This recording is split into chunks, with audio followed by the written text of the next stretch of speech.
giatangan sa top series nga Maria Clara at Ibarra Busa. We have this morning Clay, Barbie Forteza, and Crisostomo Ibarra, Dennis Trillo. Mayong buntag, maupay nga aga, Dennis and Barbie. We're so excited to welcome you both dito sa GMA Regional TV Live. Pakibati naman sa lahat ng mga fans nyo dito sa Central at Eastern Visayas.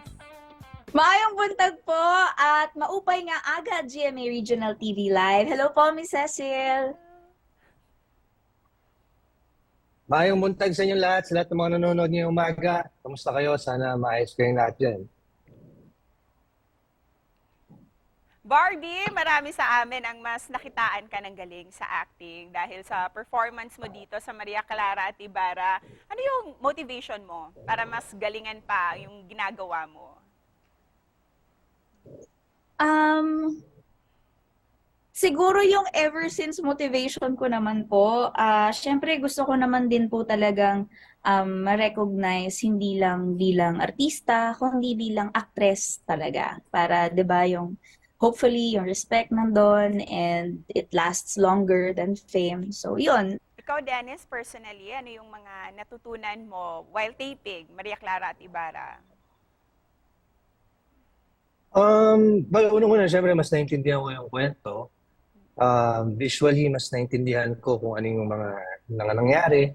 Mas nakikilala ko yung mga characters na dati kasi nung pinag-aaralan natin siya, masyadong malalim yung mga salita na hindi natin alam yung mga ibang terms. Kaya hindi natin siya ma-picture ng maayos kung ano ba talaga. Barbie, hindi lang pataas ng pataas ang ratings ng Maria Clara at Ibarra, kundi mas marami pang mga Pilipino ang nagkaka-interes sa history at sa Noli Me Tangere na novel.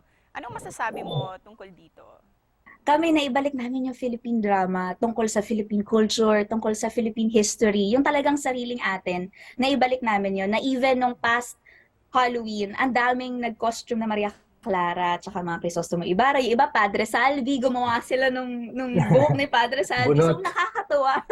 And for you, Dennis, paano mo ihahalin tulad si Crisostomo Ibarra sa modernong panahon ngayon? Anong klaseng lalaki siya? At paano ba siya magmahal?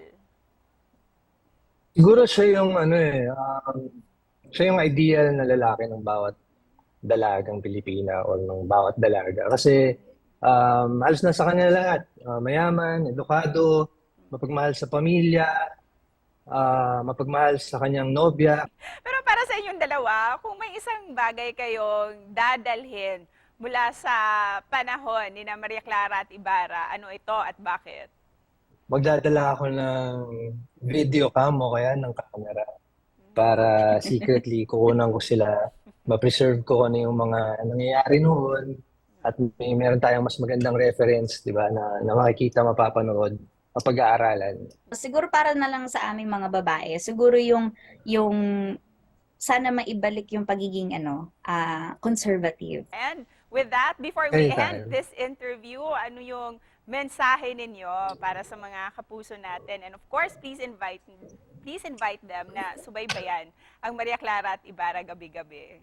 Maraming salamat. Una, kunin ko itong chance na to para magpasalamat sa inyo sa oras na ginugugol nyo para pansinin yung aming programa. Thank you at nakakataba ng puso na malaman na sinusubaybayan ninyo yung aming kwento na yung kwento nila na aming pinipresenta sa inyo. Kaya maraming salamat.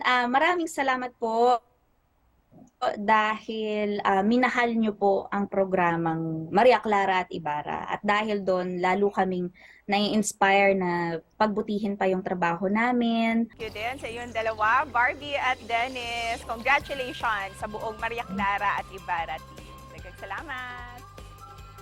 Thank you po. Thank you.